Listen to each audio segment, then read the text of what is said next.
ይህ ቪዲዮ በቀጥታ ለኢቢኤስ ቴሌቪዥን እንዲደርስልኝ ማኔጅመንቱ ማለት ነው ሁላችሁም ሼር እንድታደርጉ ጠይቃለሁ። የቤተሰብ ጨዋታ መጀመሪያ ጥያቄው የመጣው ደረጀ ስራ ምናምን ሲባል ነው።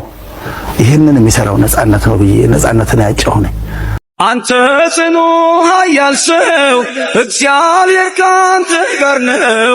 ክንድህን ላበረታ ተልኬያለሁ ከጌታ። ጃኒ የምትባል ልጅ ከቲክቶክ ዓለም መጥፋት አለባት።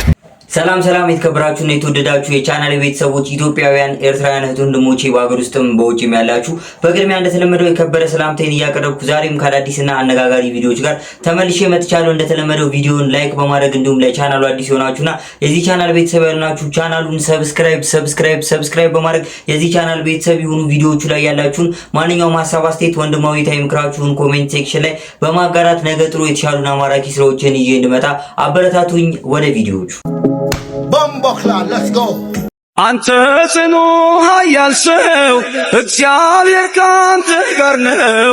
ክንድህን ላበረታ ተልኬያለሁ ከጌታ።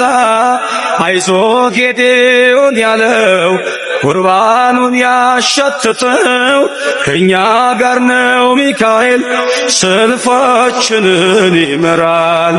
የእግዚአብሔር መልአክ ስሙ ድንቅ ነው። በኦርናው ድማ ሰይፍን ይዞ ቆሞ የታየው ዳዊት በመንቀጥቀጥ ፊቱን ፈለገ። ኃያሉ ሚካኤል ድንቅን አደረገ። እርግጥ እንደዚህ አይነት ሰዎች እንግዲህ በማህበራዊ ድረገጽ መተግበሪያዎች ላይ ቪዲዮዎቻቸው እየተለቀቁ ቪዲዮዎቻቸው ቫይራል የሆኑና ሲረዱ ተመልክተናል። ነገር ግን እንዴት ነው የሰውየው አለቃቀስ ያዘነበት መንገድ እውነት ልብ ይነካል። በጣም የሚያሳዝን ነው። ይህ ሰው እንግዲህ ትልቅ ሰው ነው። ምንም አይነት እንግዲህ ከባድ ችግር ባያጋጥመው ኖሮ እንደዚህ አይሆንም ነበር። ምናልባት የምንቀርጽ ሰዎች ግን ያው በአንድ በኩል እድል ቢኖረውም ግን እዛ አካባቢ ያለውን ነገር ፈጥረን እንግዲህ መርዳት ብንችል ጥሩ ነበር። ያው ማጋራቱም ሊያስኬድ ይችላል። ግን የሰውየው ሁኔታ ብዙዎችን ያነጋገረ የብዙዎችን ቀልብ የሳበ ጉዳይ ነበር። እናንተስ እንደዚህ አይነት ቪዲዮዎች ቢለቀቁ ይሻላል ወይስ ለሰዎቹ በድብቅ እርዳታ ብንሰጣቸው? እስኪ ሀሳብ አስተያየታችሁን ኮሜንት ሴክሽን ላይ ያጋሩኝ።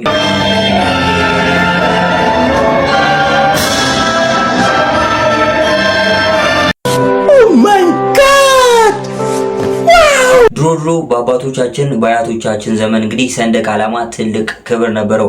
ትውልዱ እንደዚህ ያደርጋል አያደርግም የሚለውን እንደናንተ ወይም ለናንተ ለጥያቄ ተውኩላችሁና ይህ ጉዳይ ግን ብዙዎችን ያነጋገረ ሌላኛው ጉዳይ ነበር። በእውነት ሊበረታታ የሚገባው ነው። የሀገር ፍቅር እንግዲህ ከዚህ ነው የሚጀምረው። ብዙዎችም ተገርመውበታል። በቪዲዮ ኮሜንት ሴክሽን ላይም የተለያዩ ሀሳቦች ሲነሱ ነበር። ብቻ ግን እንደዚህ አይነት ነገሮች ቢቀጥሉ ምናልባት ሀገሩን የሚወድ ለሀገሩ የሚቆም አገር ወዳድ ትውልድ ልናፈራ እንችላለን ብዬ አስባለሁ። ከጋሞ ዞን ፖሊስ መምሪያ የተላለፈ አስቸኳይ የጥንቃቄ መልእክት ከመጋቢት 1 2018 ዓ.ም ጀምሮ በጋሞ ዞን አርባ ምንጭ ወቅቱን ያልጠበቀ ከባድ ዝናብ እየጣለ መሆኑን ተከትሎ የተላለፈ የጥንቃቄ መልእክት ነው። የመሬት መንሸራተት፣ የጎርፍ መጥለቅለቅ አደጋ እና የዝናብ ወቅትን ምቹ ሁኔታ በመጠቀም በሌሊት የስርቆት ወንጀል እንዳይፈጠር ጥንቃቄ እንዲያደርጉ የጋሞ ዞን ፖሊስ መምሪያ መልእክቱን አስተላልፏል።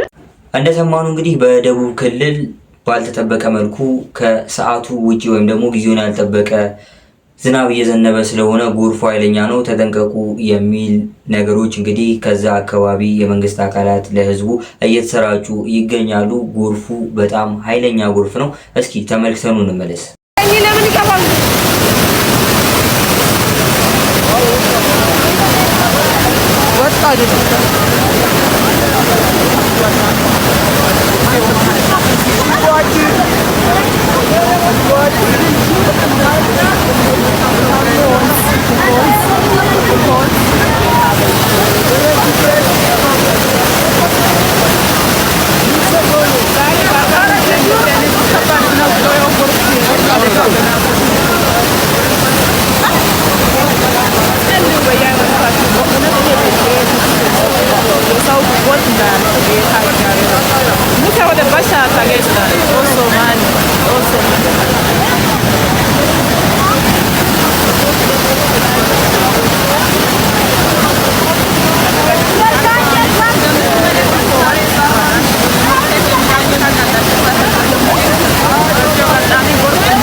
እንደተመለከትነው ቤተሰቦች ጎርፉ እንግዲህ በሚያስፈራ መልኩ እንዳያችሁት ነው። ልጆች በመሃል ሲሮጡ ነበረ፣ ከድልድዩ በላይ ሆኗል። ስለዚህ እዛ አካባቢ ያላችሁ እንግዲህ ቤተሰቦቼ ተጠንቀቁ። ለጥንቃቄ ያክል ነው ይህን ቪዲዮ ይዤላችሁ የመጣሁት።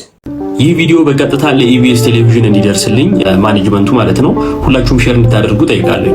ክርስቲያን ኒውስ የሚል የፕሮቴስታንቶች የፌስቡክ እንትን ነውና የቤተሰብ ጨዋታን በነጻነት ቦታ በነጻነት ወርቅነህ በጣም የምንወደው አርቲስት ነበረ፣ የምንወደው የቤተሰብ ጨዋታ መሪ ነበረ እና እሱ ካለፈ በኋላ አሁን በሱ ቦታ እነዚህ ሁለት የፕሮቴስታንት ሰዎች እንዲሰሩ እንዲገቡ ቅስቀሳ እያደረገ ነው። አንዳንዶች ቪዲዮም እየሰሩ ወይ ሸዋፈራው ወይ እንዳልክ ይስሩት የሚል ቅስቀሳ እየተደረገ ነው። ይሄ ጉዳይ የሃይማኖት እንደሆነ አላውቅም።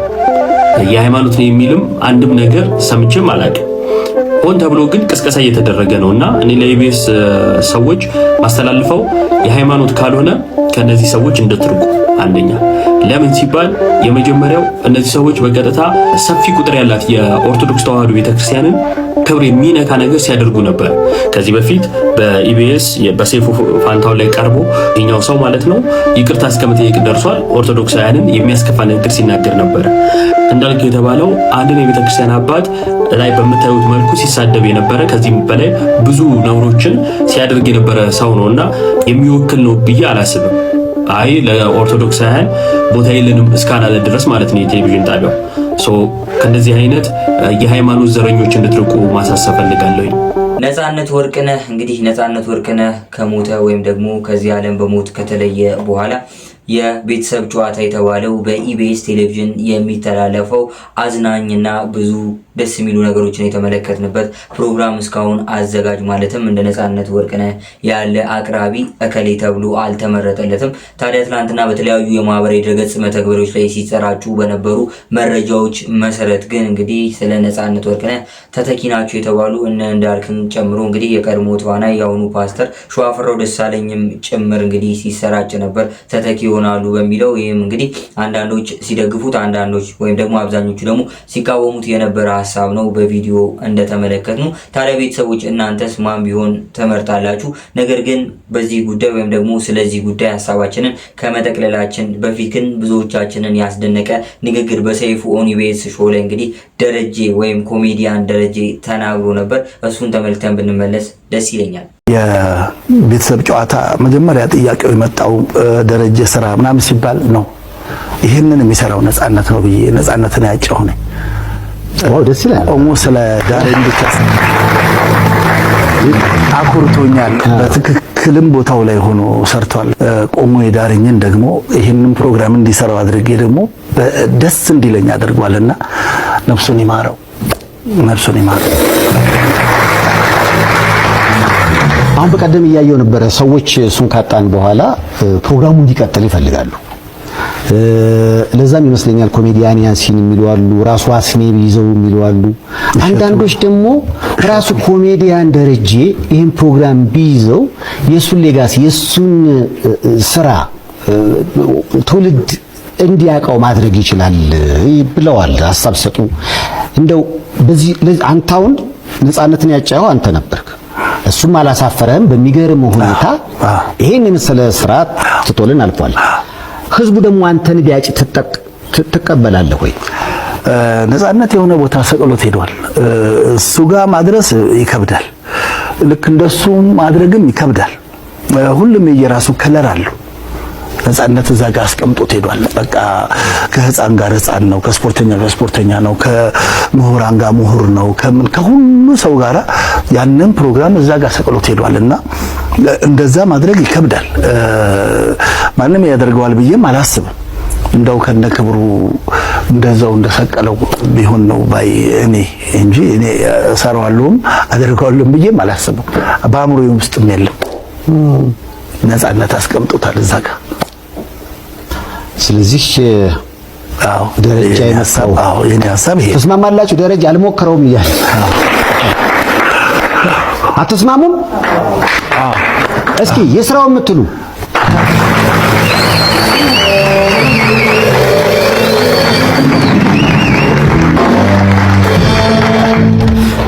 እንትን እያሰባሰብክ ነው። የምርጫ እንደ ምርጫ እንትን እያሰባሰብክ ነው። አዎ እኔ እንጃ ይከብዳል። በትክክልም እንግዲህ የቤተሰብ ጨዋታ ሾውን እንግዲህ ነፃነት ወርቅነህ የማይደረስበት አንድ ሌቭል ላይ ሰቅሎት ሄዷል። በእውነቱ የቤተሰብ ጨዋታ ሲባል ነፃነት ወርቅነህ ሲባል የቤተሰብ ጨዋታ ትዝ እንዲለን ብዙ ደስ የሚሉ ለየት ያሉ ከዛ በፊት እንግዲህ ነፃነት ወርቅነህ ፕሮግራሙን ከመያዙ በፊት ታይቶ የማይታወቁ የአቀራረብ ስልቶችን ብቻ በአጠቃላይ ለተመልካች ለኦዲየንስ ማራኪ የሆነ እዛ ጋር ላሉት እንግዲህ እንግዶችም ወይም ተወዳዳሪዎችም እጅግ የሚያስደስት ፕሮግራም አድርጎ አልፎታል ወንድማችን። ምንም እንኳን እንግዲህ አሁን ላይ በህይወት ባይገኝም ታዲያ ለኢቢኤስ ቲቪ እንግዲህ እንደ አንድ ግለሰብ ሀሳብ አስተያየቴን ማጋራት እፈልጋለሁ። እሱ ምንድነው ይህን ፕሮግራም ማን ነው የሚረከበው ብለን ስናስብ ወይም ደግሞ ብላችሁ ስታስቡ እንግዲህ በነፃነት ወርቅነህ ደረጃ እንኳን ባይገኝ ምናልባት ከሱ ጋር ሊስተካከሉ የሚችሉ በተለያዩ የጥበብ ስራዎቹ ህዝብን የሚያዝናኑ ሰዎች ከህዝብ በጣም ተወዳጅነት ያላቸው ሰዎች ቢኖሩ ምናልባት ፕሮግራሙም እንደ በፊቱ ኦዲየንስ የሚከታተለው ፕሮግራም ይሆናል ብዬ አስባለሁ። የእናንተ ገመና ደብቆ የጃኒ ገመና ያወጣው የጃኒ ነገሮችን ያሳየው እናንተ እንድትተርቧት እንድታንቋሿት እድል የሰጣችሁ እግዚአብሔር ጃኒን መቅጣት ፈልጎ ሳይሆን ስለመረጣት ነው። ኦኬ ስለመረጣት ነው። ሁላችንም የሚያጋጥመንና የሚደርስብን ነገር ነው። የሷ በእውንና በትልቁ ሆነ እንጂ ሁላችንም ገመና አለን። ገመና ተሸክመን አዝለን ነው ምንጆሮ ነፃን ይሄ ምንም ነገር አጥፍቼ አላቅም ብፁዕ ነኝ የሚለው አስተሳሰባችንን ተወውና ማለት ነው። ሁላችንም ገመና አዝለን ትከሻችን ላይ እዚህ ጋር አድርገን ነው ምንዞረው። ቢወጣ የለንም እኛ አቅሙም የለንም ኃይሉም የለንም ፈሪዎች ነን። ራይት ጃኒ ግን ሁሉም ነገር በግልጽ ያሳየቻችሁ ሰው ነች። ጥንካሬዋም ያሳያል። ጥንካሬዋ ያሳያል። መነሻዋ ያሳያል። እግዚአብሔር ወዴት እንዳለማት ያሳያል። በቅርብ ጊዜ ታያላችሁ መድረክ ላይ ወጣ ስትናገር። በቅርብ ጊዜ ታያላችሁ እሷን ለማየት በሺዎች በጣም ብዙ ሴቶች ሲመጡ፣ ሴቶች ብቻ አይደሉም ወንዶችም በአጠቃላይ ሁሉም በቅርብ ጊዜ ታያላችሁ። እቺ እናንተ እየተረባችሁ እያሰቃያችሁ የሰራችኋት ሴት እንዴት እንደምትለወጥ ታያላችሁ። ምክንያቱም አዶናይ የኖረው ህይወት ጃኒን በተለየ መንገድ እየኖረች ነው ያለችው። ታስታውሳላችሁ የዛኔ የወቸው ጉድ ጊዜ አንዲት የተቆረጠች ቪዲዮ ወጣ ሀገር ሙሉ ነበር የጠላኝና ሀገር ሙሉ ነበር ያንቋሸሸኝ። ያ ጊዜ እዛ ቦታ ላይ ሆኜ ሳስበው የወደቅኩኝና ህይወቴ የተበላሸ ነበር ይመስለኝ። ግን አይደለም። ህይወቴ በትልቁ ተባረከ። አዶናይ መጣ። ያ እናንተን ለማስደሰት የኖረው አዶናይ ጠፍቶ አዲሱ አዶናይ ተገነባ። መንገዴ ወጣልኝ። እውነት ለመናገር አንዳንዴ ማለት ነው ምን አለበት ሁሉም ሰው ቢተርበኝ፣ ሁሉም ሰው ምን አለበት ቢጠላኝ ብላችሁ አታስቡ? ምክንያቱም ሰው አስደሳች እና አስመሳይ ስለነበራችሁ እድሜ ልካችሁ ዋት በዚህ አስመሳይ ማንነቴ እንደውም ይጥሉኝና አዲሱ ማንነቴ ይምጣ አዲሱ ማንነቴ ይምጣ ብላችሁ አታውቁም? ያ ቀን አጋጥሞኝ ነበረ። አንዲት እናት ጥቁር ነጠላ ለብሳ ልጆችን ገደልክብኝ ብላ ስትናገርና ስታለቅስ ከዛ ደግሞ 80,000 ላይክ አግኝታ ኮሜንቶቹ ደግሞ የኔ ስድቦች ሲሆኑ የዛኔ አዲሱ አዶናይ ተወለደ። የዛኔ ሰው ማስደሰት አቆምኩኝ። የዛኔ ከሰው ተቀባይነት በፊት የኔ ዓላማ መስማት ጀመርኩኝ። አያችሁ ሰው ኖ እያለኝ እኔ እችላለሁ ለራሴ፣ አችልም እያለኝ እችላለሁ ላለው። ይቺ ጃኒን የፈጠራችሁት፣ ይቺ ጃኒን የወለዳችሁት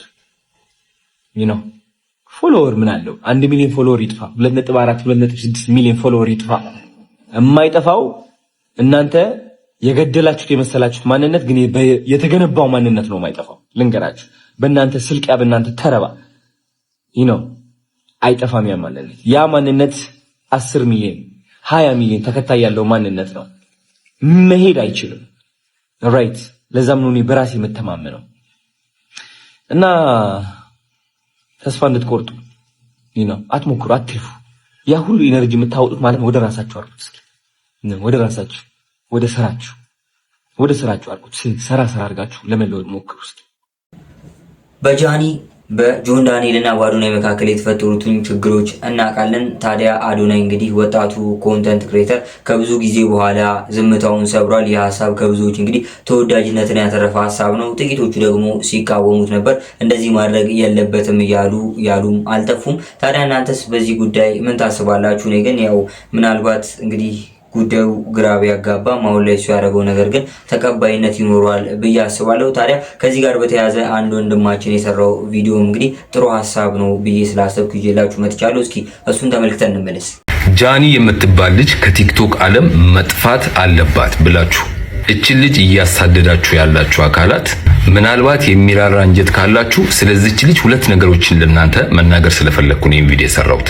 የመጀመሪያውን እስቲ ከራሷ አንደበት እንስማ። እኔ ማስተዳድረው ቤተሰብ አለኝ።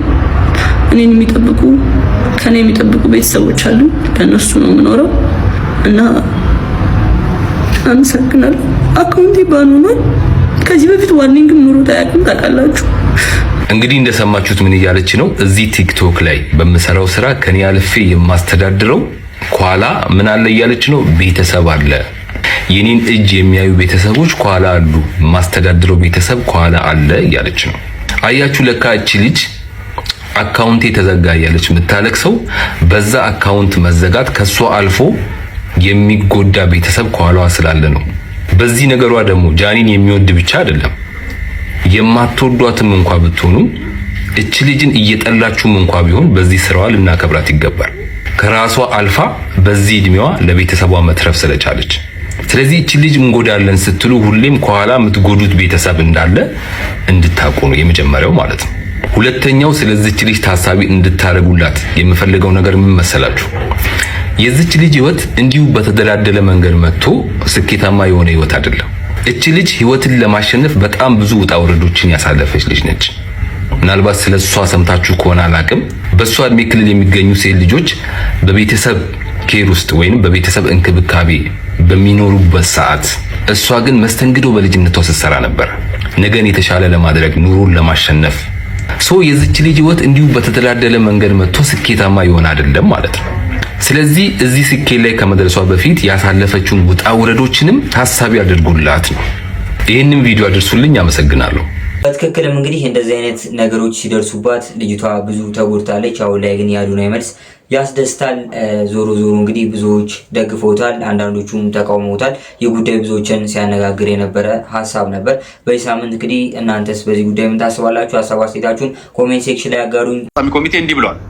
ከሱ ውጭ ሌላ ማንም ጋዜጣዊ መግለጫ ሊሰጣችሁ አይችልም። ማህበራዊ ሚዲያም ልንናገር አንችልም። እነሱ የሚናገሩት ነው የምንነግራችሁ። መምህር ዘላለም ወንድሙ ለአገልግሎት ወደ ሀገረ ስብከት በአሜሪካ በሄደበት የካቲት 28 በድንገት ሞቷል። የሞተበትን ምክንያት ሰምታችኋል? ዛሬ ነው እነግራችኋለሁ። የሞተበትን ምክንያት አውቀነዋል።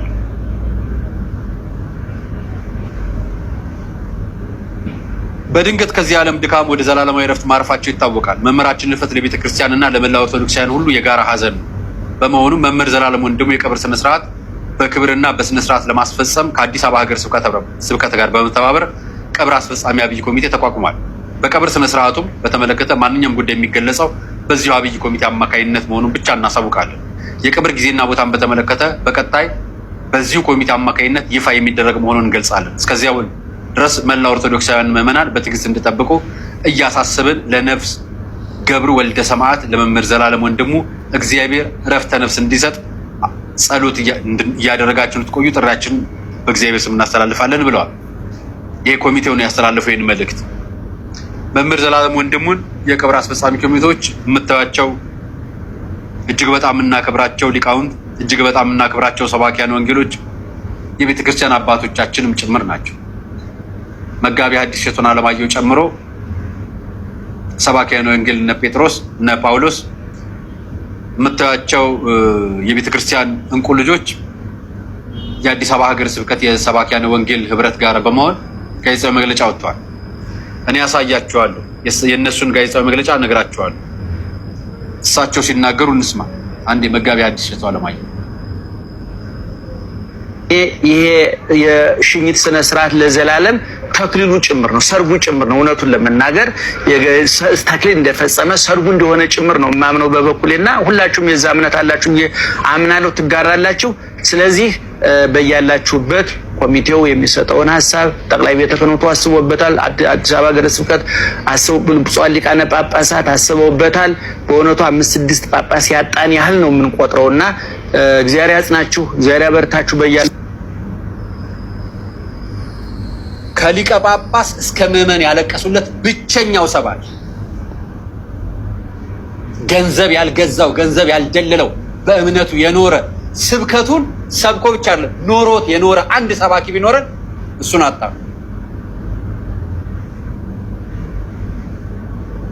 ጌታችን ስንዴውን እየለቀመ ነው አይደል? ጳጳሶች አለቀሱለት፣ አዘኑለት፣ ተናገሩለት፣ መሰከሩለት። በአደባባይ አሳያቸዋለሁ። ብፁዕ አቡነ ዲዮስቆሮስ መስክረዋል። ብፁዕ አቡነ ሳይሮስ መስክረዋል። የቤተክርስቲያናችን የበላይ አባቶች፣ የቅዱስ ሲኖዶስ ዋና ጸሐፊ፣ የቅዱስ ሲኖዶስ ዋና ስራ አስኪያጅ ሐዘናቸውን ገልጸውለታል። በበቅሎ በእግሩ እየተመላለሰ ገጠር ከከተማ እስከ ውጭ ድረስ ሲያስተምር አንድም ቀን ለሄደበት አንድም ቀን ለአገልግሎት ለተገለገለበት የገንዘብ አበል ሲጠይቁት ተቀበሉ። በኢትዮጵያ ኦርቶዶክስ ተዋሕዶ ቤተክርስቲያን እንግዲህ አሉ ከተባሉ መምህራን ግንባር ቀደም ስማቸው ከሚጠቀስ መምህራን መካከል አንዱ ነው መምህር ዘላለም ወንድሙ። በድንገት ነበር የህልፈቱን ዜና የሰማነው። ታዲያ እንግዲህ የህልፈቱ ዜና ምንድነው፣ የሞቱስ ምክንያት የሚለውን እንግዲህ በዚህ ቪዲዮ ተረድታችኋል ብዬ አስባለሁ። ለተከበረው እንግዲህ በኢትዮጵያ ኦርቶዶክስ ተዋሕዶ ቤተክርስቲያን ቤተ እምነት ውስጥ አሉ ከተባሉ መምህራን ውስጥ የሆነው ብዙ አባቶች፣ ብዙ መምህራን፣ ብዙ ትልልቅ ሰዎች እንግዲህ ጥልቅ ሐዘናቸውን የገለጹለት መምህር ዘላለም ወንድሙ ነፍሱን በአጸደ ገነት እንዲያኖርልን ፈጣሪያችን በእኔና በቻናል ቤተሰቦች ስም እመኛለሁ። ለወዳጅ ዘመዶቹ፣ ለቅርብ ቤተሰቦቹ መጽናናትን እንመኛለን። ቤተሰቦች ለዛሬ ይዤላችሁ የመጣኋቸው ቪዲዮዎች እነዚህ ይመስላሉ። ቪዲዮቹን እንደወደዳችኋቸው አልጠራጠርም። ቪዲዮ ላይክ በማድረግ እንዲሁም ለቻናሉ አዲስ ሆናችሁ እና የዚህ ቻናል ቤተሰብ ያላችሁ ቻናሉን ሰብስክራይብ በማድረግ እና የዚህ ቻናል ቤተሰብ በመሆን በተጨማሪም ቪዲዮቹ ላይ ያላችሁን ማንኛውም ሀሳብ፣ አስተያየት፣ ወንድማዊ ምክራችሁን ኮሜንት ሴክሽን ላይ በማጋራት ነገ ጥሩ የተሻሉ ማራኪ ስራዎችን ይዤ እንድመጣ አበረታቱኝ። እስካሁን ለነበረን ቆይታ እጅግ አመሰግናለሁ። ቴንኪው። ይመቻችሁ።